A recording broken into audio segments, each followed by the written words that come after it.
Hello hi नमस्कार, स्वागत है आप सबका जीएस एकेडमी हिमाचल के यूट्यूब चैनल में। स्टूडेंट्स, तो हिंदी साहित्य में भक्ति काल हम लोग कर रहे हैं। तो भक्ति काल में लास्ट क्लास में हमने कर लिया था तुलसीदास की रामचरितमानस रचना के बारे में। ओके, तो आज हम भक्ति काल में जो राम भक्ति काव्य धारा है उसके कुछ अन्य कवि बच जाते हैं, उनके बारे में करेंगे। ओके स्टूडेंट, तो हमारी जो क्लासेज है PhD Hindi, LT, net set, KBS के लिए बहुत ही इंपोर्टेंट क्लासेज है। तो अभी जिन्होंने पीछे वाली क्लासेज नहीं देखी है, पहले तो पीछे वाली क्लासेज देख ले। ओके स्टूडेंट्स, तो आप लोग जिन्होंने अभी चैनल को सब्सक्राइब नहीं किया है, चैनल को सब्सक्राइब कर ले। ओके, तो आज हम करेंगे राम भक्ति काव्य धारा के जो अन्य प्रमुख कवि बच जाते हैं उनके बारे में। तो सबसे पहले देखिए यहाँ पर है विष्णुदास। तो विष्णुदास कौन थे? जो विष्णुदास थे ये ग्वालियर से थे, ठीक है। और ग्वालियर नरेश डुगरेंद्र के ये राज कवि थे जो विष्णुदास है, ठीक है। अब विष्णुदास की रचनाएं हैं महाभारत कथा, रुक्मणी मंत्र, रामायण कथा व स्वर्गारोहण, ठीक है। अब जो देखिए जो रामायण कथा है ये राम कथा पर आधारित प्रथम प्रबंध काव्य माना गया है हिंदी साहित्य में, ठीक है। बहुत ही इंपोर्टेंट तथ्य है ये। अब देखिए वाल्मीकि रामायण का इन्होंने अनुवाद किया है। तो इन्होंने वाल्मीकि रामायण का अनुवाद किया है विष्णुदास ने। किस नाम से किया है? भाषा वाल्मीकि रामायण नाम से। भाषा वाल्मीकि रामायण से इन्होंने वाल्मीकि की जो रामायण है उसका अनुवाद किया हुआ है, ठीक है। स्टूडेंट्स, यहाँ से एग्जाम में क्वेश्चन पूछे गए हैं, ठीक है। जैसे कि रामायण कथा, ठीक है, किसकी रचना है? विष्णुदास की। महाभारत कथा किसकी रचना है? विष्णुदास की, ठीक है। इस तरह से क्वेश्चन इसमें पूछा गया था कि राम कथा पर आधारित प्रथम प्रबंध काव्य कौन सा है? तो कौन सा हो जाएगा?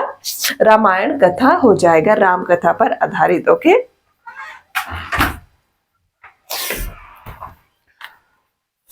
ओके, दूसरे नंबर पर करते हम। नेक्स्ट हो जाएगा ईश्वर दास। ईश्वर दास। अब ईश्वर दास की रचनाएं देखेंगे। पहले तो सत्यवती कथा। अब देखिए सत्यवती कथा हमने पढ़ी थी कहां पर? जब हम सूफी काव्य धारा पढ़ रहे थे उसमें सत्यवती कथा के बारे में आ गया है। तो जो सत्यवती कथा है ये सूफी काव्य धारा से संबंधित है, पर यहाँ पर मैं लिखवा रही हूँ, ठीक है। सत्यवती कथा हो जाएगा। नेक्स्ट हो जाएगा इनका अंगद पैंच व भरत विलाप। भरत विलाप, भरत विलाप है।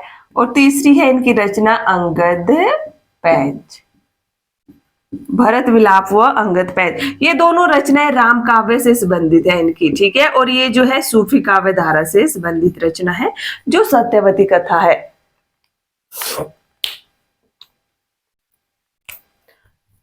ओके, अब देखिए जो अंगद पैंच है इसके बारे में क्या तथ्य जरूरी है? तो अंगद पैंच जो है महाकाव्य है, ठीक है। और राम कथा पर आधारित प्रथम महाकाव्य इसको माना गया है। राम कथा पर आधारित हिंदी का प्रथम महाकाव्य, राम कथा पर आधारित हिंदी का प्रथम महाकाव्य। ओके, तो आप लोगों ने क्वेश्चन का आंसर देना है कि रामचरितमानस की भाषा क्या है, ठीक है। जो रामचरितमानस है तुलसीदास का, वो किस भाषा का लिखा गया महाकाव्य है?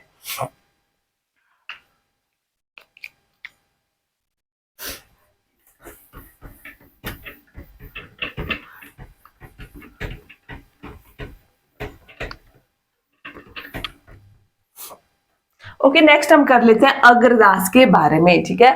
अग्रदास को अग्र अली के नाम से भी जाना जाता है। अग्र अली के नाम से भी जाना जाता है, ठीक है। पहले इनकी रचनाएं देख लो, फिर अग्रदास के बारे में बहुत कुछ है पढ़ने के लिए, ठीक है।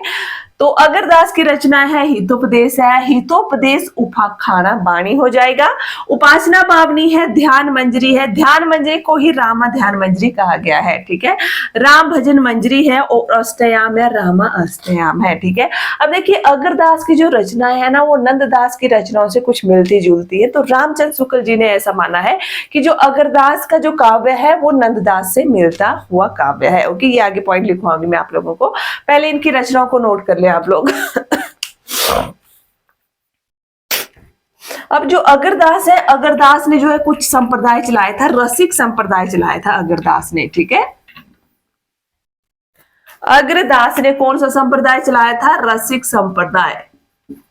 रसिक संप्रदाय की स्थापना की थी। ओके, और इन्होंने राम भक्ति काव्य धारा में रसिक भावना का समावेश किया, माधुर्य भावना का समावेश किया प्रथम बार। ओके, तो यहां पर पॉइंट भी लिख लेंगे, राम भक्ति काव्य धारा में रसिक भावना या माधुर्य भावना का समावेश किया प्रथम बार। ठीक है, प्रथम बार इन्होंने राम भक्ति काव्य धारा में रसिक भावना या माधुर्य भावना का समावेश किया है। तो कौन सा संप्रदाय चलाया है अगरदास ने? अगरदास ने रसिक संप्रदाय चलाया था। ओके, अब देखिए इनकी जो गद्दी है जयपुर के पास रेवासा नामक स्थान पर है। जयपुर के पास रेवास नामक स्थान पर रसिक संप्रदाय की गद्दी है। रसिक संप्रदाय की गद्दी है। ओके, अब जो अगरदास के प्रमुख शिष्यों में से किसका नाम आता है? तो अगरदास के जो प्रमुख शिष्य हैं वो थे नाभादास। ठीक है, कौन थे? नाभादास। अब देखिए नाभादास ने भी अष्टयाम नामक रचना लिखी है। वो अनुकरण किया है किसका? अगरदास की रचना का ही उन्होंने उसमें अनुकरण किया है। ठीक है, तो मुख्य शिष्य कौन थे इनके? नाभादास इनके शिष्य हो जाएंगे। ओके, अब जो रसिक संप्रदाय है, रसिक संप्रदाय का आधार ग्रंथ क्या था? आधार ग्रंथ था अष्टयाम। अष्टयाम, ठीक है, अष्टयाम में मतलब अष्टयाम राम के 8 पहरों की दिनचर्या का इसमें वर्णन किया गया है अष्टयाम में। ठीक है, अब जो अगरदास है, अगरदास जो है अगरदास के बारे में कुछ पॉइंट है, जैसे कि अगरदास जो है स्वयं को सीता की सखी मानते थे। चलिए ये पॉइंट भी नोट करने पड़ेंगे आप लोगों को।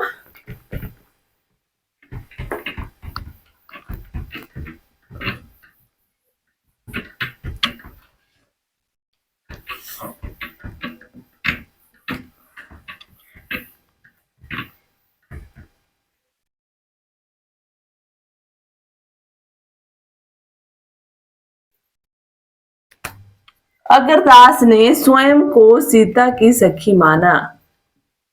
अगरदास ने स्वयं को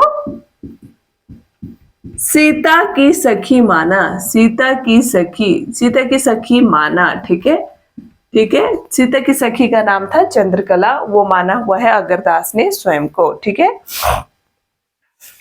अब जो अगरदास है तुलसी के समकालीन थे। अगरदास तुलसी के समकालीन थे। पूछ लिया जाता है भी एग्जाम में कि अगरदास किसके समकालीन थे? ये तुलसी के समकालीन थे। ठीक है,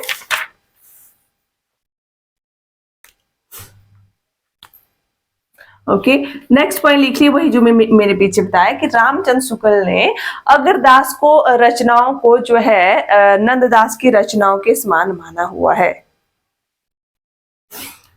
रामचंद्र शुक्ल ने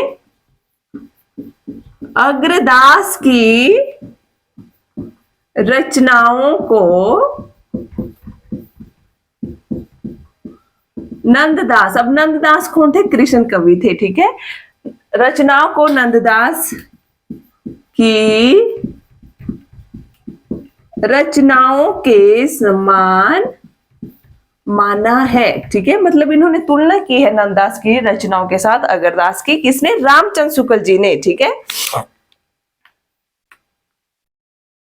तो सीता की प्रिय सखी कौन थी? सीता की प्रिय सखी का नाम था चंद्रकला।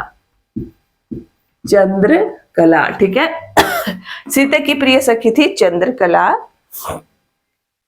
ओके, तो अब देखिए इसमें एक और पॉइंट यहाँ पर आप लोगों ने लिखना है चंद्रकला के बारे में। क्या है कि युगल प्रिया ने जो है सीता की सखी चंद्रकला का अवतार ही इनको माना है। ठीक है, युगल प्रिया जी ने, युगल प्रिया जी ने सीता की सखी, सीता की सखी चंद्रकला का अवतार माना, अवतार माना अगर अली को। अगर अली, अगरदास का नाम ही अगर अली है, ठीक है। अवतार माना अग्र अली को। ओके, अब देखिए जो अगरदास है उनको बाग बगीचों का प्रेमी, मतलब उनको बाग बगीचों से बहुत प्रेम था, इसीलिए उनको बाग बगीचों का प्रेमी भी कहा जाता है। और ये कहा नाभादास ने, ठीक है। अग्रदास को, अग्रदास को बाग बगीचों का प्रेमी, प्रेमी कहा जाता है। और किसने कहा है? ये नाभादास ने इनको कहा, ठीक है। इस तरह से भी पूछा जा सकता है कि किसने कहा, तो नाभादास ने इनको बाग बगीचों का प्रेमी कहा हुआ है, ठीक है।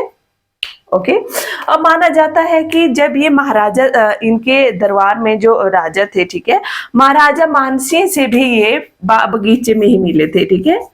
महाराजा मानसिंह, नाम लिख लो, महाराजा मानसिंह से भी ये बगीचे में ही मिले थे।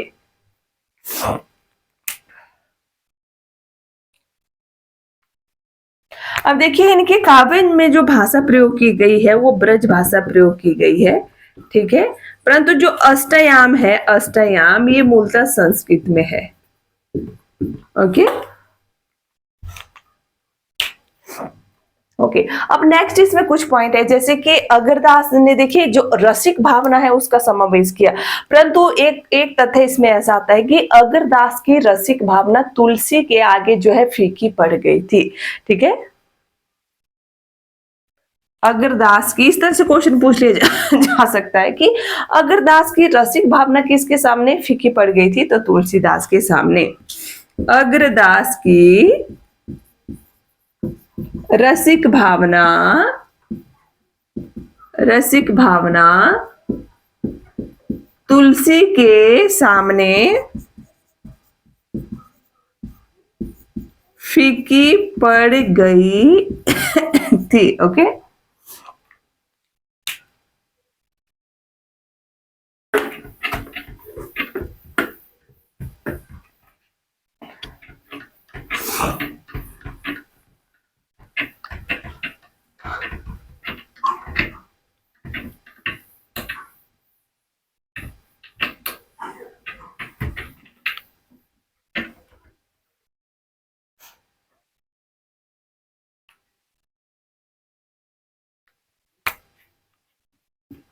अब देखिए रामचंद्र शुक्ल जी के तथ्य क्या है। रामचंद्र शुक्ल जी क्या कहते हैं कि राम भक्ति काव्य में जो श्रृंगारी भावना है, रामचंद्र शुक्ल के अनुसार वो रामचरण ने जो है उसका प्रवर्तन किया था। रामचंद्र शुक्ल जी ऐसे मानते हैं, ठीक है। रामचरण दास, रामचंद्र शुक्ल मानते हैं कि रामचरण दास ने राम भक्ति काव्य में, राम भक्ति काव्य में श्रृंगारी भावना का समावेश किया, ठीक है। श्रृंगारी भावना का समावेश किया, रामचंद्र शुक्ल जी मानते हैं ऐसा, ठीक है। अब रामचरण दास कौन थे, तो मैंने कल की लास्ट क्लास में आप लोगों को कराया था रामचरण दास के बारे में कि जो रामचरितमानस है उसकी प्रथम टीका किसने लिखी थी, तो ये लिखी थी रामचरण दास ने, ठीक है। रामचरितमानस की प्रथम टीका लिखी, रामचरितमानस की प्रथम टीका लिखी किसने, रामचरण दास ने। तो इन्हीं को ही राम भक्ति काव्य में श्रृंगारी भावना का प्रवर्तक माना किसने, रामचंद्र शुक्ल जी ने माना हुआ है, ठीक है। अब रामचरण दास ने देखिए एक शाखा चलाई थी, स्वसुखी शाखा, स्वसुखी शाखा, ठीक है। स्वसुखी शाखा का प्रवर्तन रामचरण दास ने किया था। ओके, इसमें जो है पति पत्नी भाव का वर्णन किया गया है। पति, अब देखिए पति सॉरी, इसमें जो है पति पत्नी भाव का समावेश किया गया। पति पत्नी भाव का समावेश इसमें किया गया है। ठीक है, अब इसमें देखिए क्या माना जाता है कि इसमें जो है साधक है वो स्वयं को, जो मतलब जो कवि है वो स्वयं को क्या करते हैं, स्वयं को वो पत्नी के रूप में पत्नी की तरह मानते हैं, खुद को पत्नी मानते हैं और पत्नी की तरह सज धज करके क्या करते हैं, वो अपने आराध्य को खुश करने की कोशिश इसमें करते हैं। ठीक है, तो पत्नी वेश इसमें धारण करके, पत्नी वेश धारण करके लाल साहिब को, लाल साहिब जो राम भक्ति का प्रतीक है। ठीक है, पत्नी रूप धारण करके लाल साहिब को प्रसन्न करने की इसमें कोशिश की जाती है। ठीक है, ओके, अब इसमें जो सीता की भावना है ना, सीता को सपत्नी के रूप में दर्शाया गया है। सीता को सपत्नी के रूप में दर्शाया गया है इस संप्रदाय में, स्वसुखी जो शाखा है। ठीक है, अब स्वसुखी शाखा का एक बहुत ही प्रसिद्ध ग्रंथ है कौशल खंड। कौशल खंड, कौशल खंड क्या है, स्वसुखी शाखा का बहुत ही प्रसिद्ध ग्रंथ है। ओके ओके, नेक्स्ट हम करते हैं नाभादास के बारे में।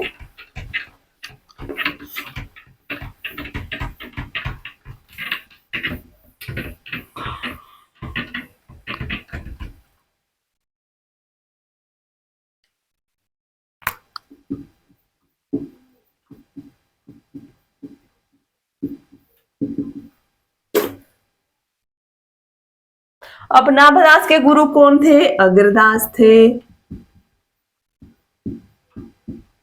गुरु कौन थे, अग्रदास जो है नाभादास के गुरु हो जाएंगे। ठीक है, तो इनका समय जो है 1570 के आसपास माना गया है नाभादास का। ठीक है, अब इनका उपनाम, नाभादास का उपनाम नारायण दास, नारायण दास था। ठीक है, और ये किसने माना है, ये माना हुआ है ग्रियर्सन ने। ग्रियर्सन ने नाभादास का उपनाम क्या माना, नारायण दास माना हुआ है। ओके, अब एक पॉइंट और है, पीछे भी लिखवाए थे, यहां भी लिख लो, तुलसी के समकालीन थे। तुलसी के समकालीन, तुलसी के समकालीन थे नाभादास। ठीक है, अब इनकी रचनाएं अष्टयाम, अष्टयाम और दूसरी हो जाएगी भक्तमाल। भक्तमाल और अष्टयाम इनकी बहुत ही प्रसिद्ध रचनाएं हैं नाभादास की। ठीक है, तो भक्तमाल जो है ब्रजभाषा में है। ठीक है, और इसमें 200 कवियों का वर्णन किया गया है। 200 कवियों का वर्णन इसमें किया है इन्होंने। ओके, अब भक्तमाल की जो टीका है वो किसने लिखी है, प्रियदास ने लिखी हुई है। ठीक है, प्रियदास ने भक्तमाल की टीका लिखी, प्रियदास ने भक्तमाल की टीका लिखी रसबोधिनी नाम से। रसबोधिनी नाम से भक्तमाल की टीका प्रियदास ने लिखी है। ठीक है, अब देखिए जो हिंदी में जो क्या बोलते हैं, हिंदी में जो भक्तमाल परंपरा का जो आरंभ है उसका श्रेय किसको जाता है, ये जाता है नाभादास को ही। ठीक है, ओके, नेक्स्ट करेंगे हम प्राणचंद चौहान के बारे में। प्राणचंद चौहान, तो इनका रामायण महानाटक, रामायण महानाटक बहुत ही प्रसिद्ध है। ठीक है, रामायण महानाटक है। हृदय राम का हनुमान नाटक,